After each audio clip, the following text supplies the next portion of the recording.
Suez খালের মতোই এক সামুদ্রিক করিডোর তৈরি করছে তুরস্ক। ইস্তাম্বুল খাল নামক এই নতুন প্রকল্পের কাজ শেষ হবে আগামী বছর, যা তৈরিতে ব্যয় ধরা হয়েছে 20 বিলিয়ন পাউন্ড।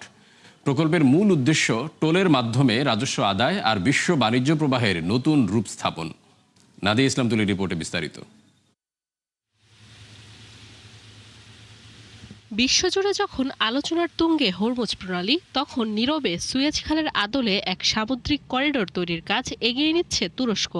কৃষ্ণ সাগর ও মার্মারা সাগরকে সংযুক্ত করা ইস্তাম্বুল খাল প্রকল্পের মাধ্যমে টোল ভিত্তিক নৌপথ স্থাপন এবং বিশ্ব বাণিজ্যের প্রবাহকে নতুন রূপ দিতে চায় দেশটি। করিডোরটি তৈরি হলে বছরে প্রায় 160টি জাহাজ বা তেলবাহী ট্যাঙ্কার চলাচল করতে পারবে, যার মাধ্যমে মিশরের সুয়েজ খাল এবং পানামার আন্তঃসাগরীয় পথের মতোই ট্রানজিট ফি আদায় করতে পারবে তুরস্ক। প্রকল্পটির আনুমানিক ব্যয় ধরা হয়েছে 20 বিলিয়ন পাউন্ড, যার মধ্যে 12 বিলিয়ন পাউন্ড খালটির জন্য এবং উভয় পাশের উন্নয়নের জন্য বরাদ্দ রয়েছে 8 বিলিয়ন। 2027 সালের মধ্যে কাজ শেষ হবে প্রকল্পটির। বিশ্বের অন্যতম লাভজনক জলপথ ও মিশরের বৈদেশিক মুদ্রা অর্জনের অন্যতম প্রধান উৎস সুয়েজ খাল, যার আদলে তৈরি হচ্ছে ইস্তাম্বুল খালটি। তথ্য বলছে 2019 থেকে 2024 এই 5 বছরে প্রায় $40 বিলিয়ন আয় করে সুয়েজ খাল কর্তৃপক্ষ। 2026-27 অর্থ বছরে যাদের রাজস্ব পৌঁছাতে পারে $8 বিলিয়ন।